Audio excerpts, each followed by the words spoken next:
wararka naga soo gaaraya magaalada Boosaaso ee xarunta ganacsiga maamulka Puntland ayaa waxa ay sheegayaan in kooxo hubeysan ay xalay magaaladaasi ku weerareen muhaajiriin u dhashay dalkaasi Itoobiya oo ku sugnaa magaalada Boosaaso.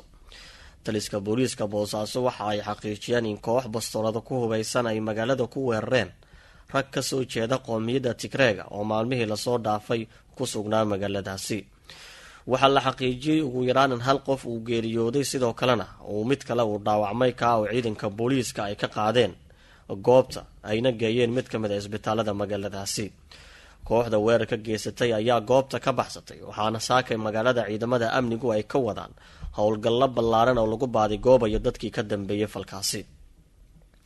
boqolaal ka tirsan dadyooga Itoobiya oo doonaya in ay aadaan dhanka ay dalalka Carabta ayaa bil waliba waxa ay gaaraan magaalada Boosaaso si ay uga gudbaan dalkaasi Yemen, halkaas oo ay ka bilaabayaan ama ay doonayaan ka bilaabida hiigsigooda wadamada Carabta ay ku gaarayaan.